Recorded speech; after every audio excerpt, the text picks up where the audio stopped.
Salmo 19, las obras y la palabra de Dios. Los cielos cuentan la gloria de Dios, y el firmamento anuncia la obra en sus manos. Un día emite palabra a otro día, y una noche a otra noche declara sabiduría. No hay lenguaje ni palabras, ni es oída su voz. Por toda la tierra salió su voz, y hasta el extremo del mundo sus palabras. En ellos puso tabernáculo para el sol, y como esposo que sale en su tálamo. Se alegra cual gigante para correr el camino. De un extremo de los cielos es su salida, y el curso hasta el término de ellos. Y nada hay que se esconda de su calor. La ley de Dios es perfecta, que convierte el alma. El testimonio de Dios es fiel, que hace sabio al sencillo. Los mandamientos de Dios son rectos, que alegran el corazón. El precepto de Dios es puro, que alumbra los ojos. El temor de Dios es limpio, que permanece para siempre. Los juicios de Dios son verdaderos, todos justos. Deseables son más que el oro, y más que mucho oro afinado, y dulces más que miel, y que la destila del panal. Tu siervo es además amonestado con ellos. En guardarlos hay grande galardón. ¿Quién podrá entender sus propios errores? Líbrame de los que me son ocultos. Persevera también a tu siervo o sierva de las soberbias, que no se enseñorecen de mí. Entonces seré íntegro y estaré limpio de gran rebelión. Sean gratos los dichos de mi boca y la meditación de mi corazón delante de ti, oh Dios, roca mía y redentor mío. Amén. Y el Salmo 20 le toca al pastor Gerson. Fue lo que vimos hace 8 días. ¿Alguien recuerda? ¿O de qué nos compartió esta Estelicia? Parte del Sermón del Monte. Ajá. ¿Sobre la ley? Fufitos, si quieren nada más 5 minutos más y después ya vénganse para acá, ¿vale?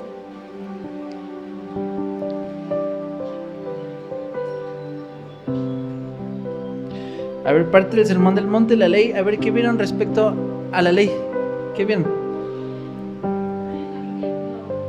Ok, bueno, los que sí vinieron. ¿Qué? Ajá. Sí. Correcto. A ver, yo les hago una pregunta y a ver qué me responden con esto. Entonces, ¿para qué existe la ley? Si agarramos la Biblia y la palabra de Dios y leemos todos los mandamientos que están escritos en la palabra de Dios, nos vamos a dar cuenta de una cosa, que nadie es capaz de cumplirlos. Entonces, ¿para qué están? ¿Para qué Dios los puso ahí? Si nadie los iba a poder cumplir. ¿Sí se los preguntó el esto o no? Bueno, si no, yo se los pregunto. Bueno, es que los 10 mandamientos están ahí para Ajá. llevar un estilo de vida conforme a lo que Dios quiera, lo que agrada el corazón de Dios. Ok, Pero bueno, ahora somos salvos por la gracia. Sí, ok, perfecto. yo creo que esa es la meta, ¿no? Cumplir los mandamientos, apegarnos lo más que se pueda y Ajá, sí. fallamos, Sí, fallamos, por supuesto. pero por la gracia de Dios somos salvos. Ok, amén. Dice la palabra que en Cristo todo podemos, que sí podemos. Amén. Y justo... Sí, amigo. Y la ley también está para darnos cuenta que más necesitamos, que más conocemos. Correcto. Más nos damos cuenta de que no la podemos cumplir si no es primero. Correcto, porque justo como les están comentando Ana y Kane, miren, no solamente son los 10 mandamientos, son 613 preceptos que están en el Pentateuco, de los cuales con uno solo que tú falles ya eres transgresor de toda la ley y ya eres acreedor a un juicio, a un cierto castigo. Entonces es bien interesante ver cómo, justamente como lo está mencionando Kane, la ley está, 1, para darnos cuenta de qué es lo que le agrada a Dios, y 2, para darnos cuenta lo incapaces que somos de nosotros cumplir esos mandatos en el Señor. Y ahora no está mal, sino simplemente nos damos cuenta de una cosa, que necesitamos al Señor y que necesitamos saber quién es Él.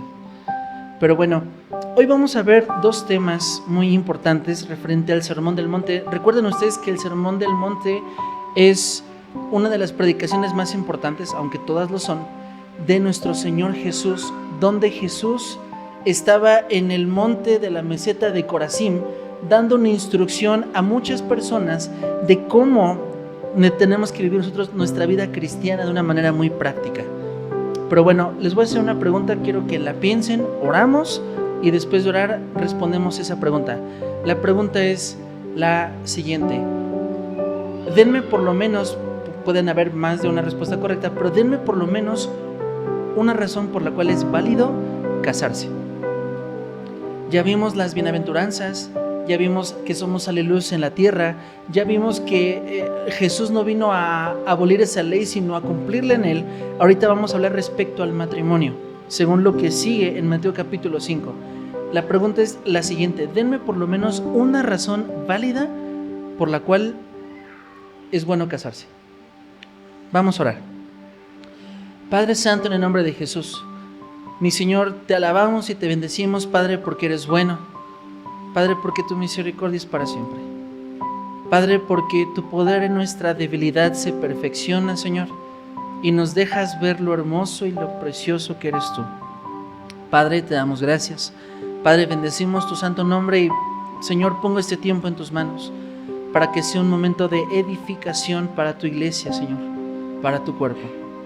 Te alabamos y te bendecimos en nombre de Jesús. Amén. Fufitos, vénganse, páchenle.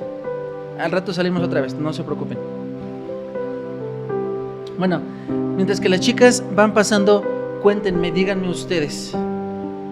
Díganme por lo menos una razón válida para poderse casar.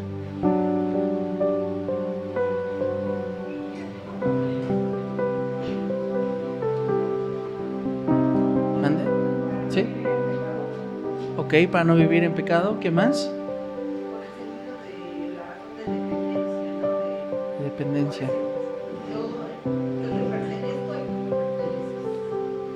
Ok. Es bueno que el hombre esté solo. Ok.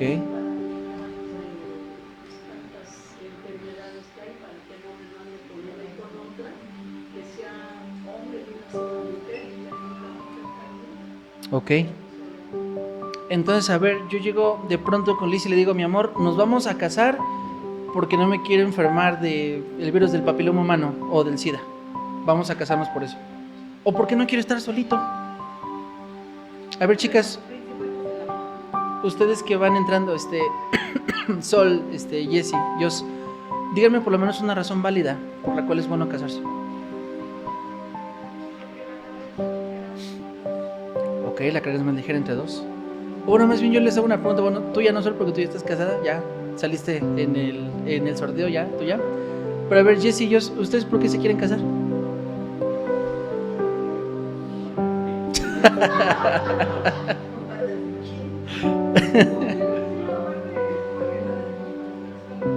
Ok.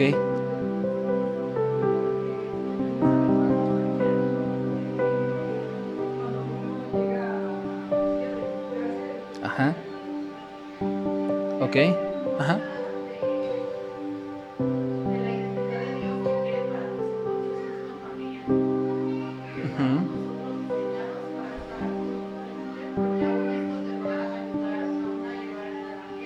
Correcto. Entonces, justo hablando de las cargas, aún para que tú sigas las indicaciones de Dios, pues es ideal que vayas con alguien más. Y aún Claro. hablando de los discípulos, que Dios nos mandó de dos en dos. Ajá. Entonces, aquí, Sí. nuestro compañero o nuestra compañera va a ser tu esposo o tu esposa, porque vas a ir a hablar acerca de eso. Ok, perfecto. A ver, yo les voy a empezar a dar razones y ustedes me dicen si es válido o no es válido. Me quiero casar porque está bien guapa. O porque está bien guapo, ¿no? Ah.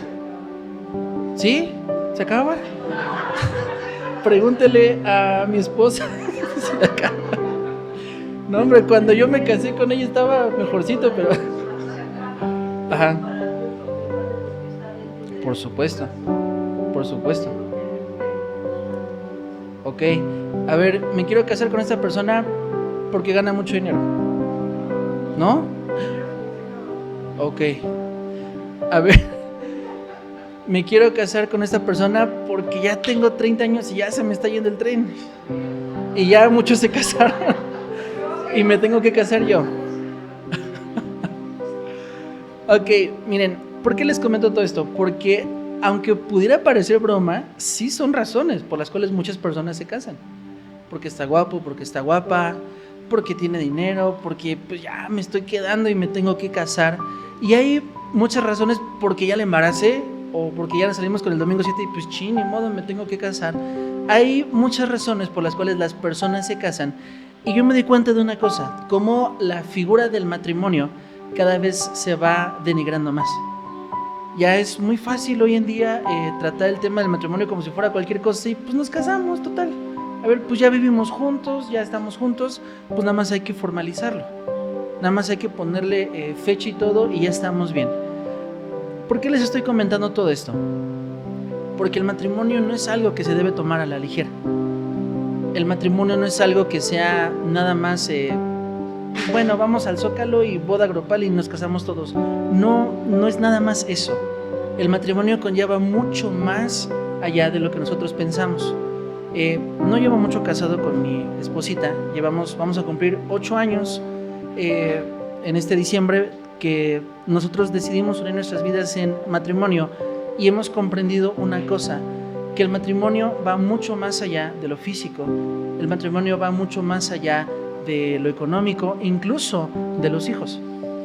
El matrimonio va mucho más allá de eso.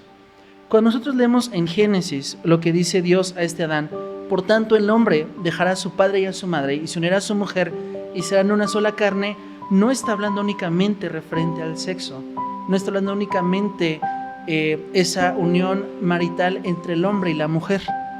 Estamos hablando, y por eso Pablo lo dice, grande misterio es este, porque no nada más tiene que ver con lo físico, tiene que ver con lo espiritual y con lo almático inclusamente. Cuando tú estás con tu mujer, cuando ustedes están juntos, no solamente la parte sexual, sino en espíritu, sino en alma, sino en decisiones, en finanzas, en toma de decisiones respecto a todo lo que conlleva el matrimonio, te vuelves uno solo con esa persona. De hecho, lo comentábamos ayer con esta Jessie, mi esposita y yo, que cuando tú te casas, vienes a cambiar. Ya no eres el mismo que eras antes, ya no es la misma que es antes, porque te vuelves uno solo con esa persona en todo aspecto. Tan importante es el matrimonio para Dios, como se los dije cuando vimos el tema de matrimonios nosotros, que Dios mismo se compara con nosotros como si nosotros fuéramos su esposa y Él el esposo. Es muy importante en el Señor eso. Yo quiero hacerles una pregunta. ¿Ustedes pueden escoger quiénes van a ser sus hijos? ¿Cómo son? ¿De qué estatura? ¿Si van a ser desobedientes o obedientes? ¿Que me salga licenciado, doctor, ingeniero? ¿Ustedes pueden decidir eso? Ok. ¿Ustedes pueden decidir quiénes van a ser sus papás? ¿Quién dijo que sí? ¿Tú escogiste a tus papás?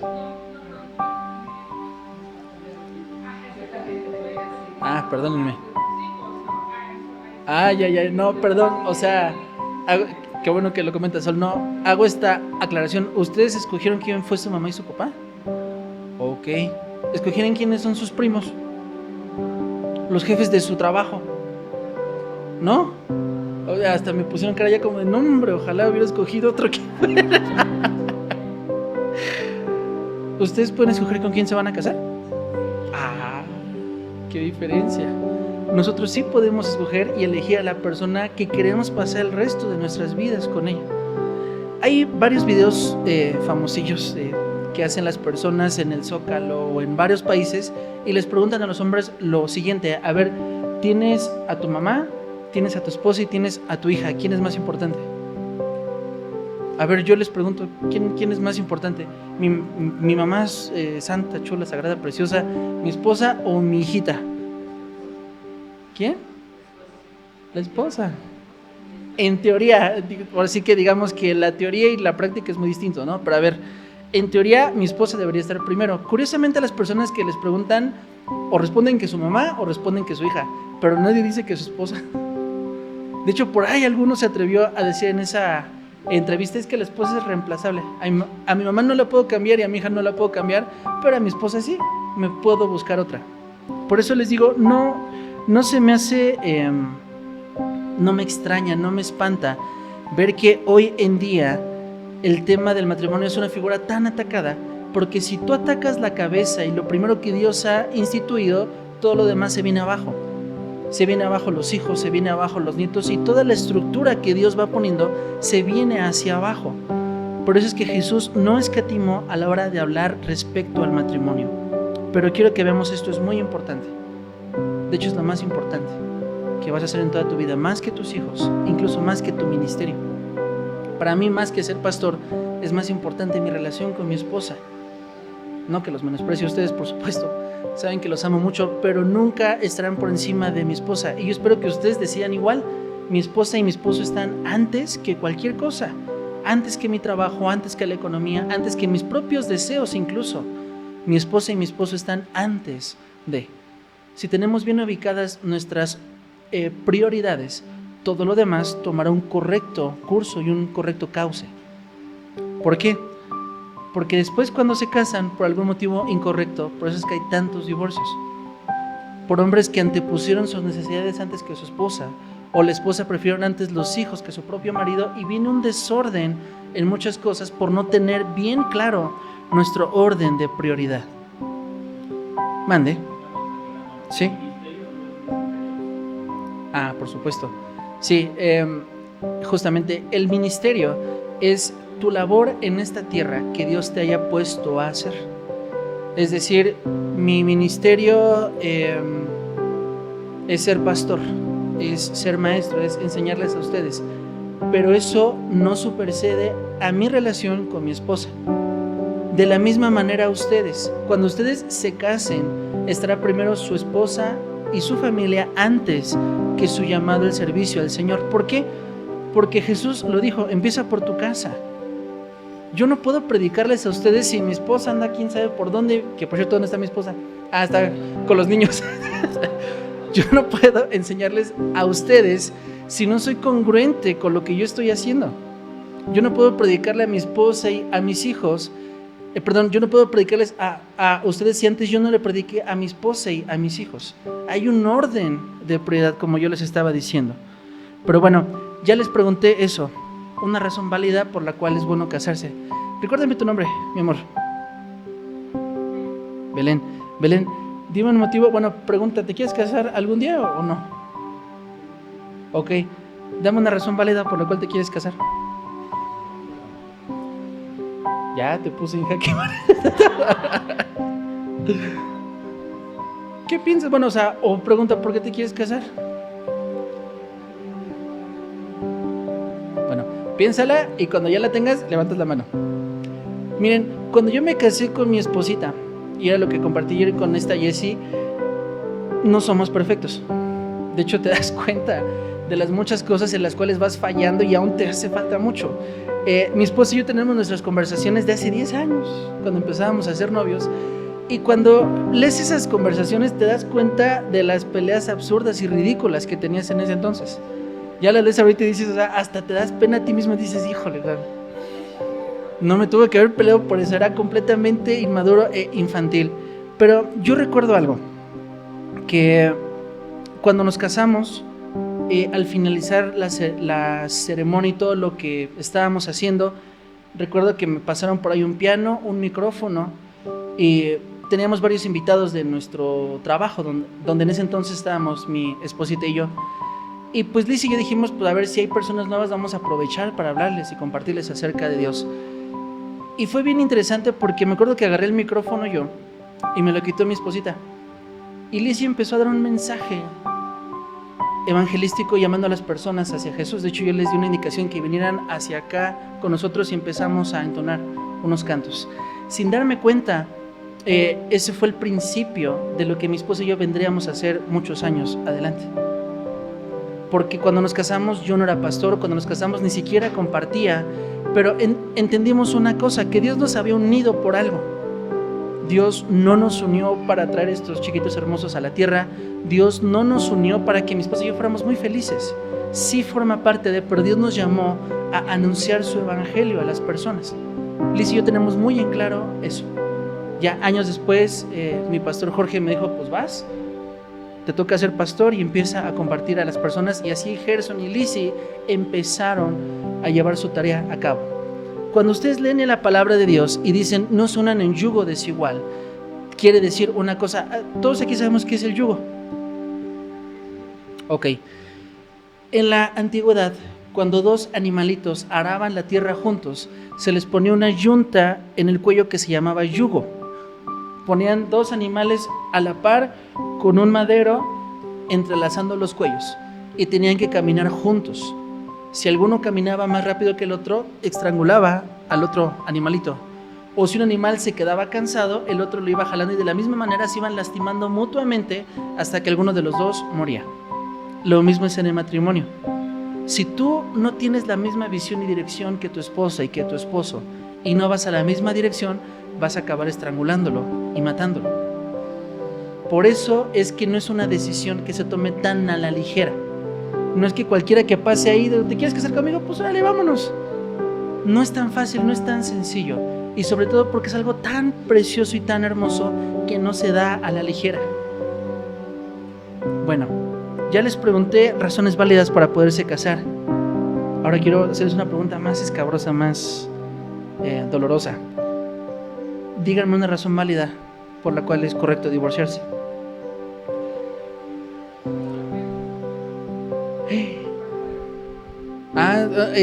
Cachetadas y todo. Ok, sí, violencia, ¿qué más? ¿Infidelidad? ¿Quién dijo eso? Ok. ¿Por qué más? Ok, bueno. Curiosamente dio las 3 respuestas a las cuales quería llegar. Y ahorita profundizaré un poquito más con eso. Pero justamente cuando tu relación con Dios está en peligro, cuando ya tu pareja te está apartando de Dios y te está llevando a pecar, es momento de reconsiderar si es bueno ponerle un alto o separarse de antemano. La fornicación, que ahorita hablo referente a eso, y pues obviamente si hay violencia física. Sobre todo ustedes mujeres, no se queden si se la están cacheteando cada 5 minutos, no tiene caso, váyanse de ahí.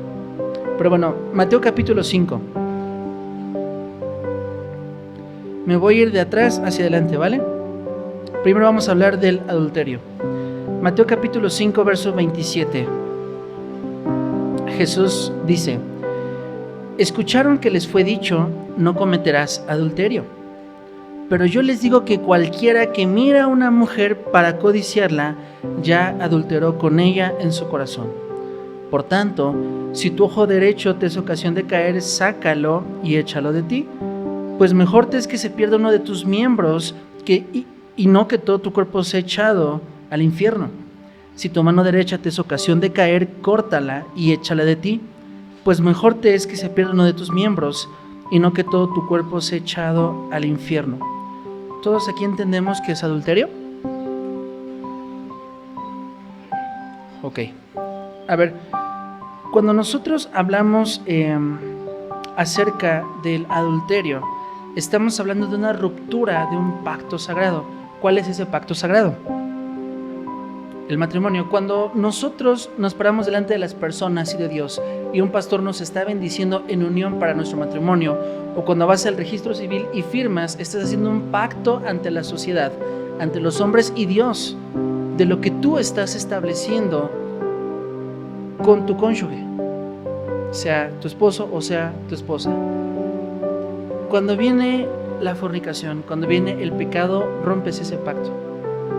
Pero quiero dividirlo en dos para que me puedan entender un poquito más.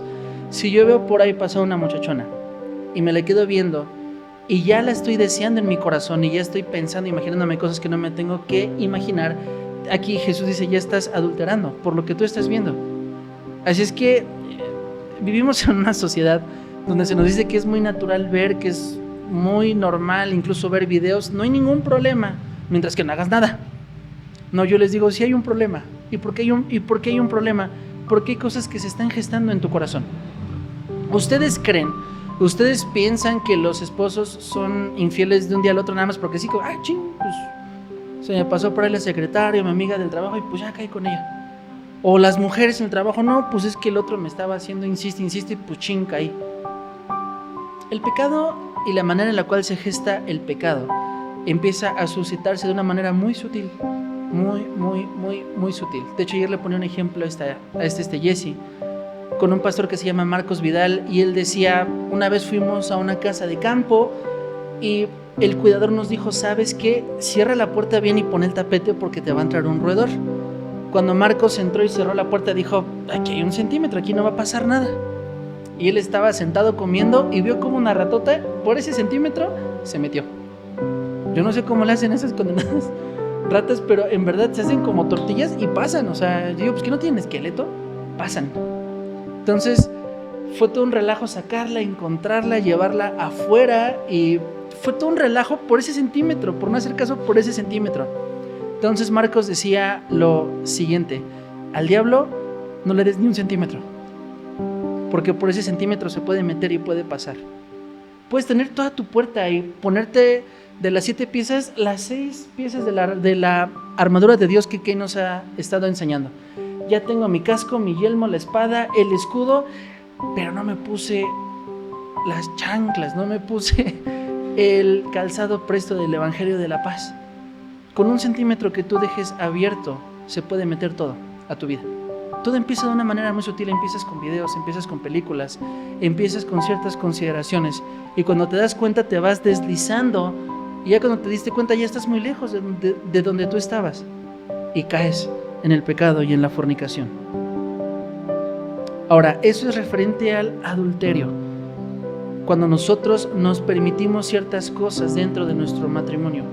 Ahora, ¿qué es específicamente el adulterio, pero en la fornicación? Cuando el acto sexual se consume. Hay un estudio muy interesante donde dice que cuando tú tienes relaciones sexuales con una persona, esa persona está en ti, hablando en todo aspecto. De hecho, incluso hablando hasta en el ADN, hay una mezcolanza entre tú y esa persona. Entonces, supongamos que tú estás con una persona y estás con otra y estás con otra, y no sé cuántas personas lleves, y de repente ya vas con tu esposo o con tu esposa y traes todas esas personas arrastrando contigo. Se vuelve ahí una cuestión, en verdad, sumamente innombrable, por no decirlo de otra manera. Por eso es que se rompe un pacto sagrado entre tu pareja y tú.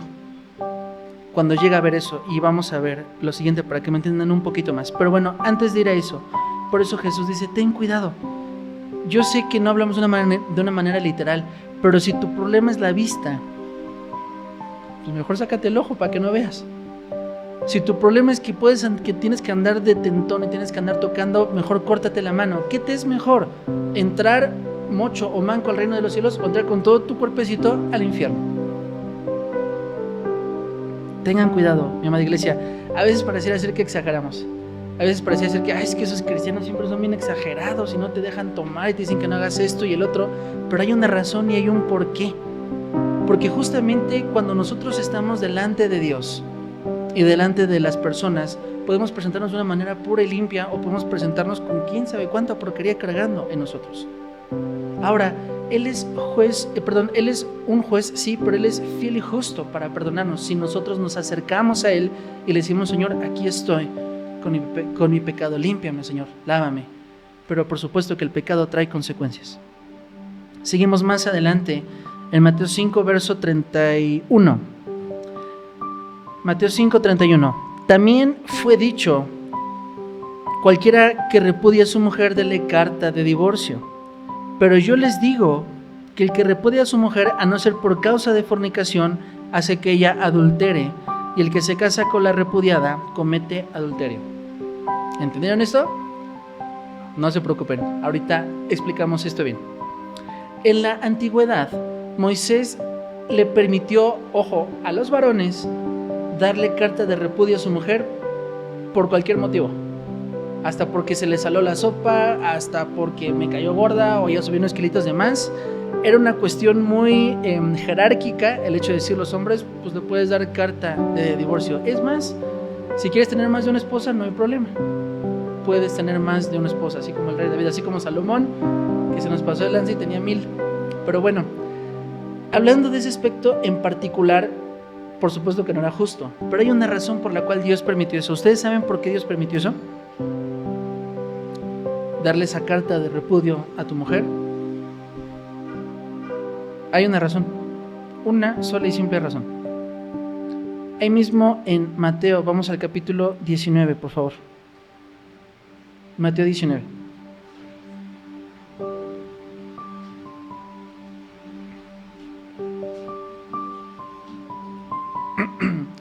Les doy lectura desde el verso 1. Aconteció que cuando Jesús terminó estas palabras, se alejó de Galilea y fue a las regiones de Judá, al otro lado de Jordán. Y le siguieron grandes multitudes y lo sanó allí.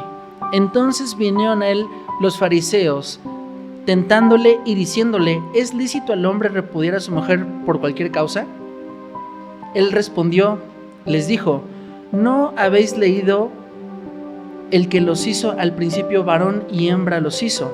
Y dijo: por esto el hombre dejará a su padre y a su madre y se unirá a su mujer y los dos serán una sola carne.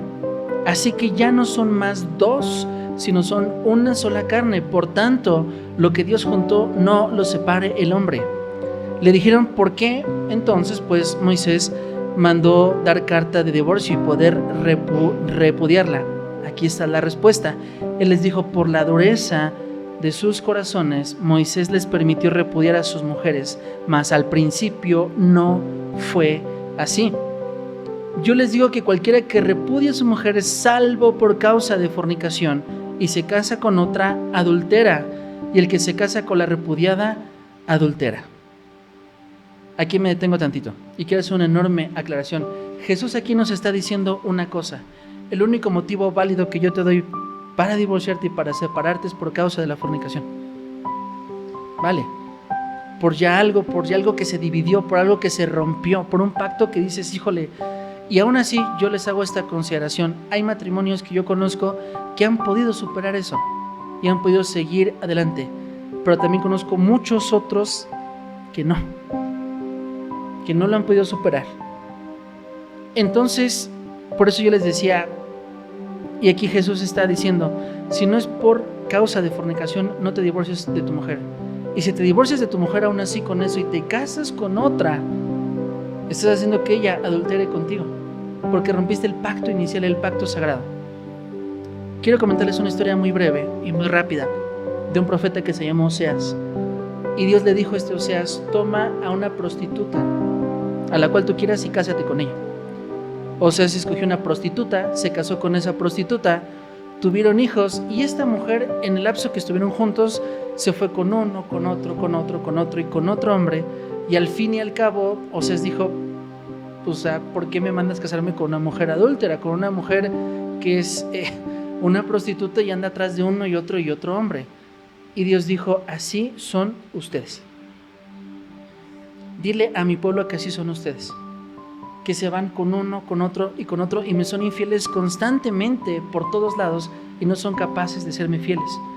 Pregunta, nosotros poniéndonos ese saco de decir: sí, soy una ramera y me voy tras el pecado, tras uno y otro lugar, sin importarme las consecuencias, porque considero y digo: es que Diosito es muy bueno y Diosito siempre me perdona. Entonces yo les hago esta pregunta: ¿Dios ya nos desechó?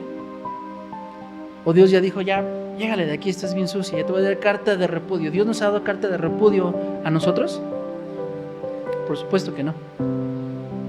Aunque bien merecido lo tenemos, bien merecido lo tendríamos nosotros, y Dios dice: no te doy carta de repudio. Jesús aquí está diciendo algo y está aclarando algo y se está haciendo muy específico: salvo por causa de fornicación, no te separes de tu esposo y de tu esposa. Y bueno, ustedes me preguntarán, entonces, ¿qué sucede cuando hay problemas en el matrimonio? ¿Qué se tiene que hacer? yo les hago esta pregunta. Tenemos un problema muy fuerte y estamos choque, choque, choque, choque, choque. ¿Qué se tiene que hacer? ¿O me tengo que aguantar? Porque Jesús me dijo que, o sea, como no me he sido infiel, pues ni modo, aquí me tengo que fregar. ¿Qué se tiene que hacer? Dice la palabra de Dios que cuando haremos que ya no se soporte uno al otro, entonces sepárense, pero quédense sin casa, que traten de reconciliarse, si se reconcilian, pues qué bueno, que se queden sin casa. Sí, justo como mi abuelita lo está comentando, te puedes separar de tu esposo y de tu esposa si la situación ya es inconciliable, si son pleitos constantes. Pero justamente dice, pero quédese sin casar. Miren, hay muchas razones por las cuales no les puedo explicar ahorita, pero hay muchas veces que yo, siendo pastor, me he detenido de hacer muchas cosas porque tengo que ocuparme de mi esposo y de mis hijos o de mi trabajo. Si yo tuviera todo el tiempo libre, sería pastor 24/7 y andaría en todas las casas y por todos lados haciendo un ministerio a tiempo completo. Ahora, no es malo tampoco lo que estoy haciendo, porque me estoy ocupando de lo que Dios me ha encargado a mí, pero es mejor para ustedes quedarse sin casar que ya habiendo estado casados y pues bueno, decidiéndose separar ustedes. Aunque antes dice, sepárense por un tiempo, por un breve tiempo, para ocuparse sosegadamente de la oración, y después de un tiempo reconcíliense, júntense. ¿Por qué? No sé, que el diablo les tiente a causa de la debilidad de su carne. ¿Y saben a qué me estoy refiriendo? ¿Cuántos casos no hemos conocido? Es que tú te fuiste un mes del trabajo y me sentía muy sola, o el hombre, no, es que tú ya nunca me haces caso y siempre cuando llego a la casa estás bien fodonga y la secretaria dice, sí, se viste bonito, y bueno, pretextos hay muchos, ¿no? Pero al final ninguna razón es válida para nosotros hacer lo malo. Y por cierto, ¿cómo somos tentados nosotros? Vamos a Santiago, por favor. Santiago capítulo 1.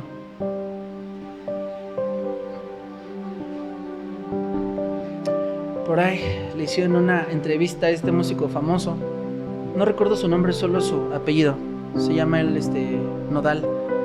Y le preguntaron, es que ¿por qué andas con una y con otra y con otra y con otra? Y es que él dijo, es que Dios me dio un corazón muy enamorado para todas las mujeres. ¿Tiene razón o no tiene razón? No, yo creo que es más bien escaliente el muchachito. A ver, Jessica me hizo una pregunta muy interesante hace un par de días y yo quiero comentárselas a ver ustedes qué piensan. ¿Cómo llega la tentación a nosotros? ¿El diablo puede saber lo que pensamos? Pregunta. Ok, unos dicen que sí, otros dicen que no. ¿El diablo puede meterse a tu cabeza y manipular tus pensamientos? ¿Seguros? ¿O cómo llega la tentación a mí?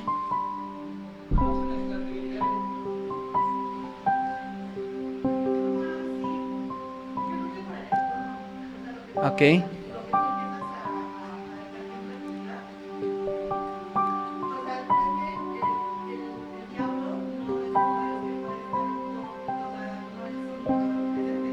Ajá.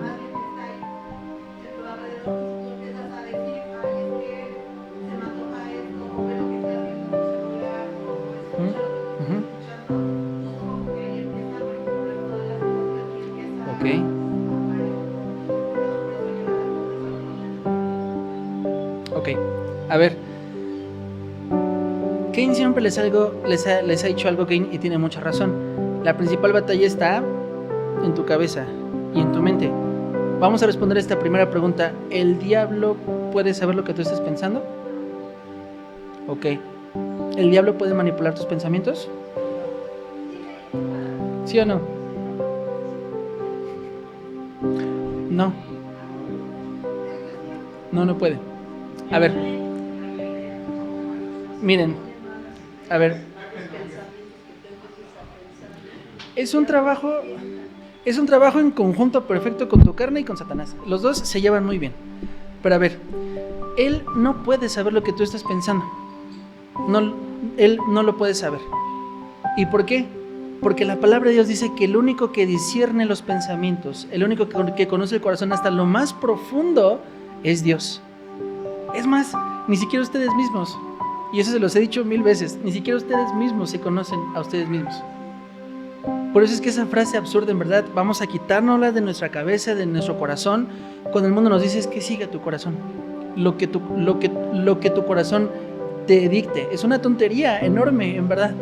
Porque hoy mi corazón, y yo les he puesto este ejemplo siempre, hoy mi corazón dice que amo a mi esposa, pero a lo mejor mi corazón mañana me va a decir es que esta está más bonita y está más joven, vete con ella.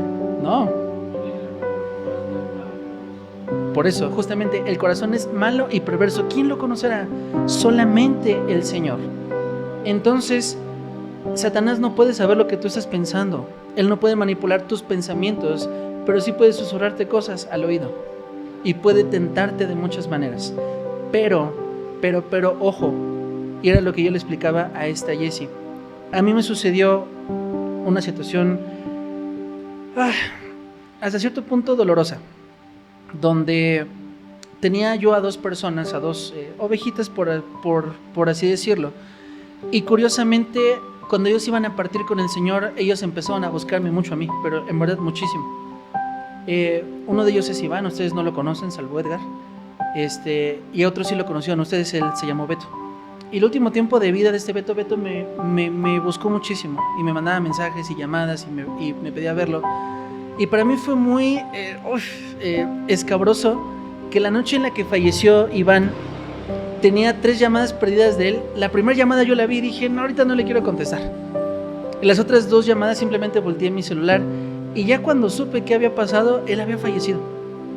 Lo mismo me pasó con Beto, pero ahí sí no fue porque yo haya querido. Tenía mi celular hasta una esquina y lo tenía cargando.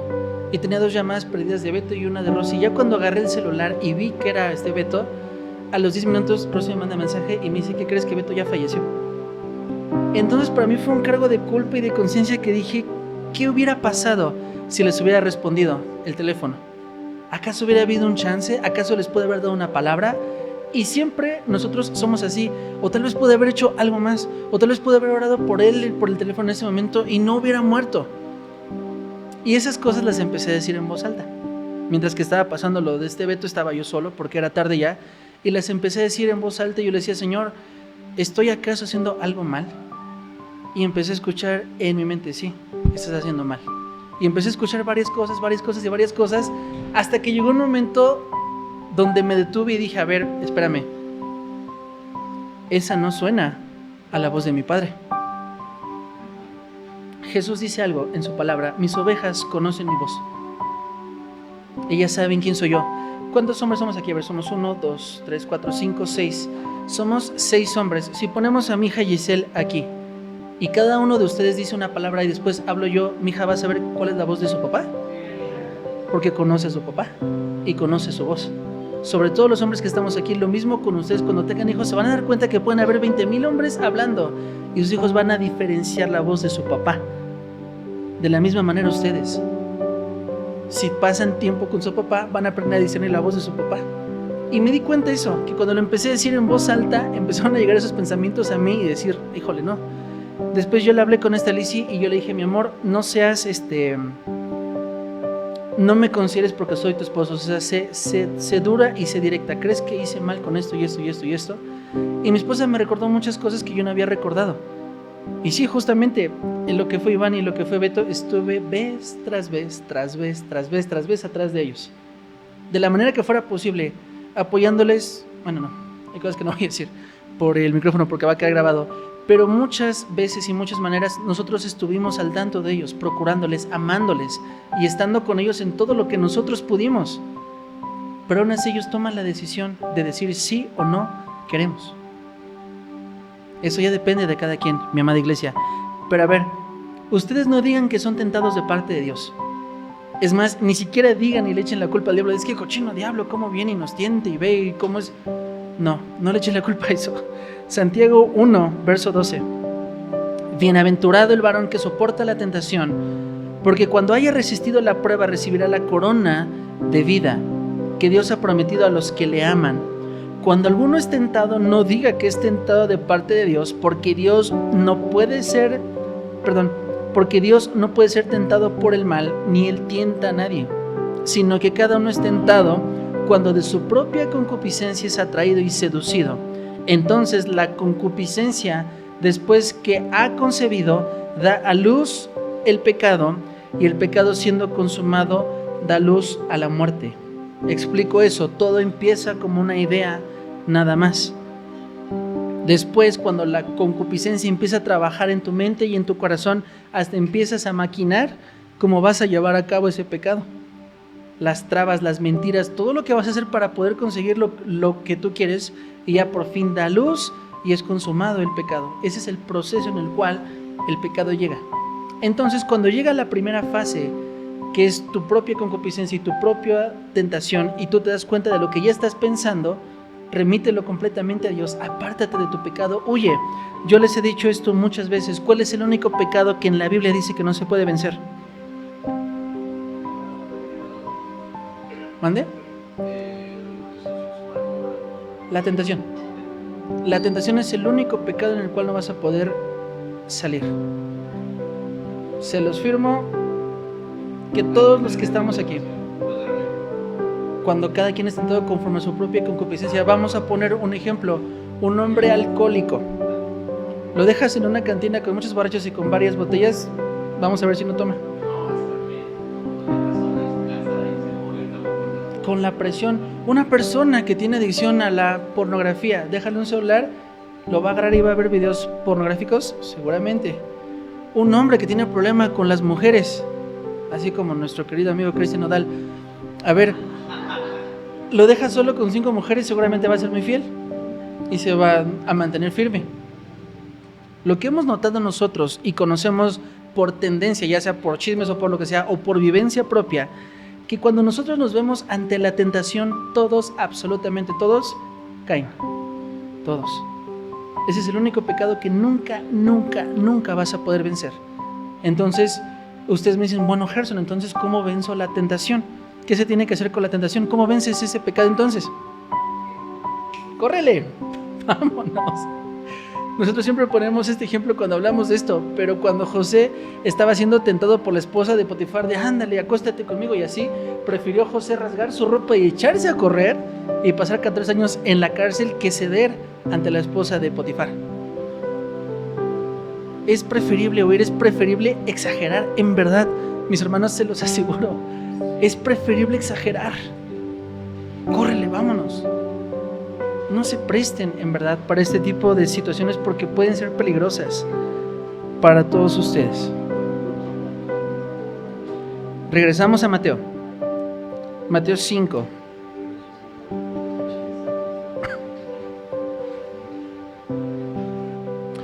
Entonces Jesús nos está diciendo y nos está... Mande. Échale. Mateo 5:31. Cuando Jesús está hablando acerca del divorcio, dice preferiblemente no. Y Jesús da toda una explicación hermosa y dice, porque los hizo varón y hembra y son una sola carne. Ya no son dos, sino son uno solo. Jesús dice, preferentemente no te divorcies. De hecho, yo se los digo a ustedes, en los cristianos no debería existir la palabra divorcio. No debería existir. Que veamos eso en aumento, incluso dentro de las congregaciones cristianas, es una terrible vergüenza y derrota para la iglesia de Cristo ver que todos los matrimonios se están divorciando. Entonces prestemos atención y tengamos cuidado con las cosas que Dios ya dejó establecidas.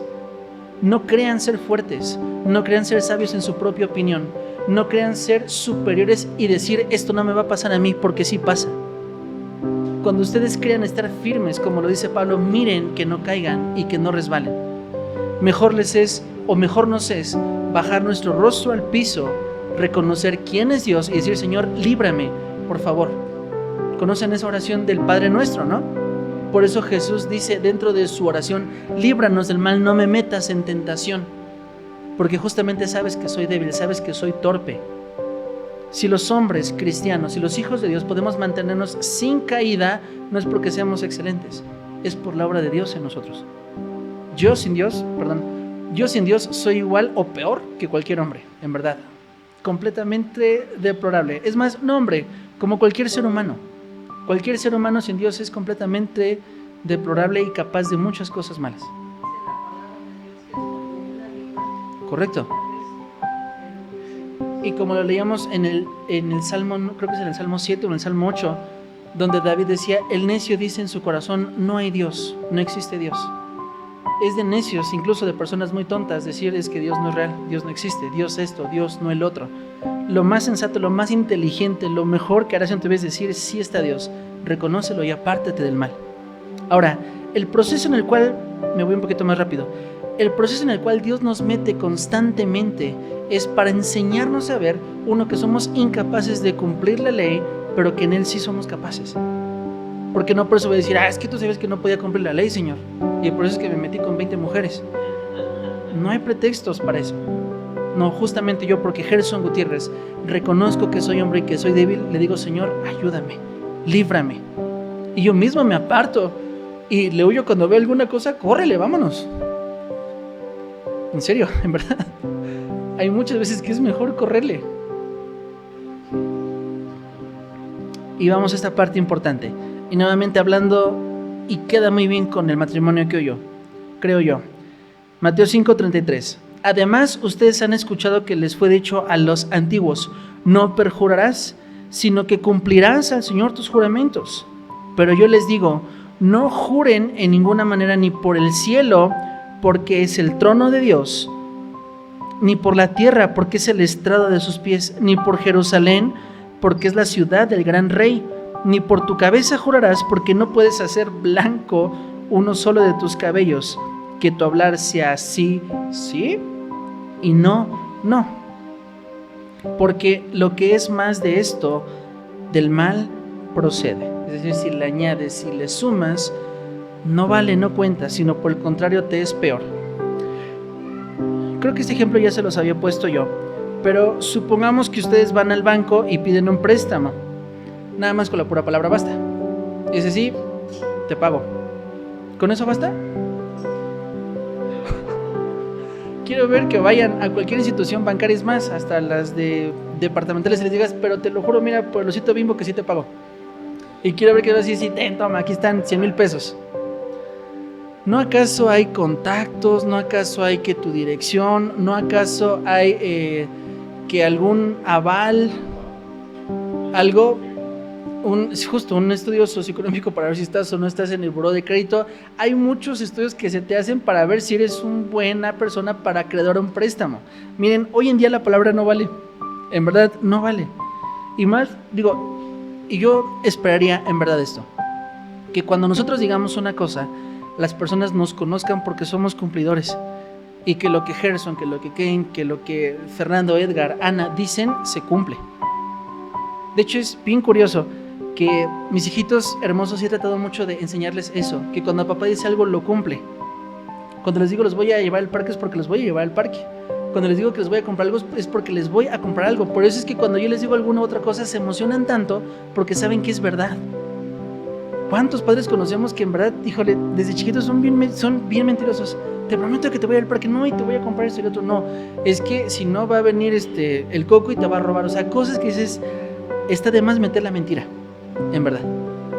Ahora, nosotros mismos, en verdad, que nos conozcan por ser cumplidores, que si Gerson dice algo, lo va a cumplir y lo va a hacer. Y no por el contrario. Por eso Jesús dice, a ver, no jures, no le prometas amor eterno a esa mujer si sabes lo que vas a acabar haciendo. Si sabes que no vas a tener deseos e intereses por esa mujer. Mejor, o sea, en palabras muy mexicanas, no andes de hocicón. En verdad. Porque después nada más, en verdad te vas a andar metiendo en problemas. No lo voy a leer por cuestiones de tiempo, pero está en Santiago capítulo 3, búsquenlo. Pero Santiago dice, el grande mal que provoca la lengua. Dice que aunque es un miembro muy pequeño, es capaz de incendiar grandes bosques y hacer mucho problema. Por eso es que, y ahorita lo vamos a ver aquí, ya en el último punto de Jesús y la ira, hablando acerca de cómo con nuestra lengua hacemos más mal que si le metiéramos balazos a una persona. Mateo 5:21, nos regresamos ahí tantito. Y justo hablando también respecto al matrimonio. Escucharon que les fue dicho a los antiguos, no matarás. Y cualquiera que matare será culpable de juicio. Pero yo les digo que cualquiera que se enoje contra su hermano es culpable de juicio. Y cualquiera que diga necio a su hermano será culpable ante el concilio. Y cualquiera que le diga fatuo quedará expuesto al infierno de fuego. Por tanto, si traes tú tu ofrenda al altar y allí te acuerdas que tu hermano tiene algo en contra tuya, deja allí tu ofrenda delante del altar. Anda y reconcíliate primero con tu hermano y entonces ven, presenta tu ofrenda. Ponte de acuerdo con tu adversario pronto, entre tanto que estás con él en el camino. No sea que el adversario te entregue al juez y el juez al alguacil y seas echado en la cárcel. De cierto te digo que no saldrás de allí hasta que pagues tu último cuadrante. Ahorita les explico eso. Pero básicamente lo que nos está diciendo Jesús es antes de hacer cualquier cosa. Por eso es que, mi amada iglesia, el tema del perdón en el cristianismo es tan fundamental. Por eso es que necesitas conocer a Dios, porque hay cosas que parecieran ser contradictorias. Porque primero vemos a Jesús hablando y diciendo esto. Y después Jesús viene y dice, yo soy causa de división y he venido a traer la espada y a poner la hija en contra de la madre y al hijo en contra del padre. Pareciera ser contradictorio. Ahorita explico eso, tranquilos. Pero veamos esta cosa. Jesús dice, ponte de acuerdo con las personas que sabes que tienen un problema contra ti. Ve y ponte de acuerdo con ellas. ¿Por qué? Porque ¿cómo voy a estar yo delante de Dios ofreciendo mi adoración, ofreciendo todo lo que soy yo, sabiendo que hay varias personas que tienen algo en contra mía? O yo en contra de ellas. Siempre será mejor ir y ponerte a cuentas con las personas. Y ojo, y una enorme aclaración, lo que esté en ti. Tú ve y ponte a cuentas con ellas. Háblales, predícales, compárteles, diles, no sé qué haya pasado esta situación, pero por lo que yo hice, yo te pido perdón a ti. No voy a llegar con una persona diciéndole, pero es que tú también me hiciste, acuérdate. No, o sea, lo que yo te hice. Aunque en porcentajes esa persona te haya hecho un 90% y tú nada más un 10%, tú pídele perdón por ese 10%. Del otro 90% tiene que ser de allá para acá. Si esa persona se disculpa contigo, gloria a Dios. Pero si no, no pasa nada. En el cristianismo y conociendo a Dios, la gran mayoría de las veces ustedes son los que van a tener que acabar pidiendo perdón y muy difícilmente van a recibir un perdón de vuelta. Se los digo por experiencia propia. Y no tiene nada de malo, ¿verdad? Sería nuestro orgullo el que decir es que también me tienen que pedir perdón a mí. Yo también quiero recibir lo que yo merezco. Por eso Jesús dice, tú ve y ponte a cuentas con la otra persona. Jesús nunca te dice, ve y que la otra persona te pida perdón. Y pónganse los dos a cuentas. Si los dos pídense perdón y abrácense, no. Dice, tú ponte a cuentas con él. Arregla las cosas. Porque justo hay situaciones que llegan a escalar tanto que acaban siendo destructivas. Y aquí se cumple lo que Jesús decía, que seas echado en cárcel y no salgas hasta que pagues cada uno de ese cuadrante que tú debes. Hay situaciones que ya se vuelven tan inconciliables que llega un momento donde dices tú, híjole, no hay manera hacia dónde irse. No hay nada posible por hacer. En verdad que es triste, es lamentable que haya problemas que dependan de nosotros solucionar y no se solucionan. Y ya por último, ya para terminar, yo les hago esta pregunta. Entonces, ¿a qué se refiere Jesús cuando Él dice, yo soy causa de división? Yo he venido a traer espada y a poner división entre el padre con el hijo, a la hija contra la madre, y pone varios ejemplos. ¿A qué se refiere entonces Jesús? Pareciera ser contradictorio con esto.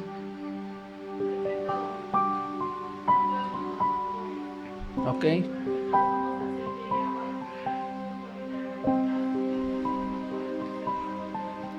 Ok, supongamos que vamos en la calle, se te quedó viendo un hombre y tú le mentaste su jefa. Y yo digo, no, Jessica, eres una mujer pecadora, apártate de mí y hazte para allá. ¿A eso se refiere? ¿A qué se refiere Jesús cuando es causa de división?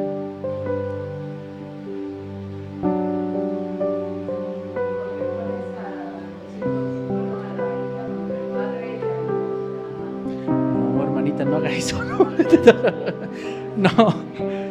No, o sea, sí podría formar parte de, pero tiene que ver con algo más profundo. A ver.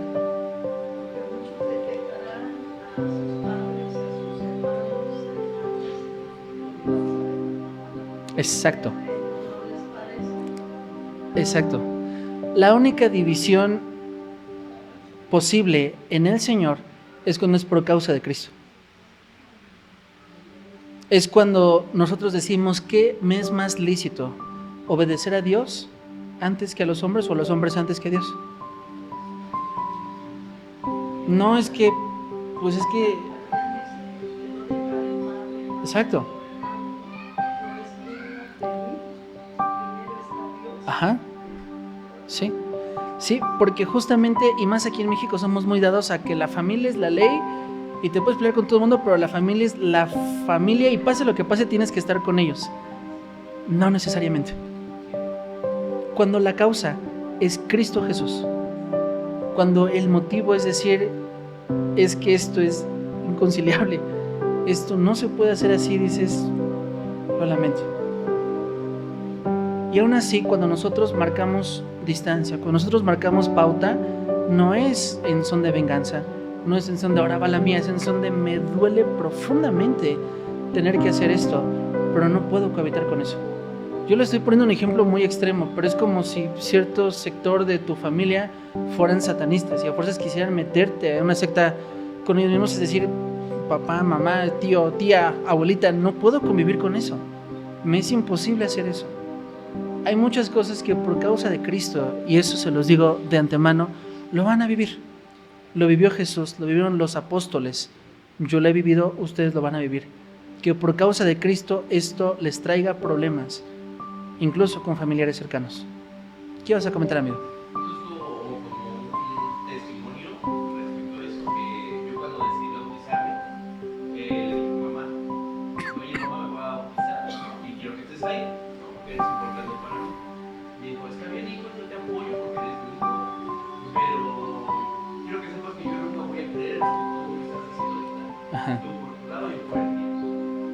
Doy gracias a Dios, gloria a Dios, porque mamá cree en Cristo y las dos llaves son ella también, ¿no? Sí, sí, justamente. Sé que también puede ser el caso donde no hubiera sucedido eso y estamos Sí, sí, completamente. tú por tu lado y yo por el mío. Miren, para nosotros siempre va a ser prioridad tratar de juntar y no dividir, tratar de restaurar y no de destruir. Hay muchas cosas que en el Señor nosotros querremos hacer, pero en verdad van a haber momentos donde eso va a ser inconciliable. Y Dios incluso en eso va a probar su fe.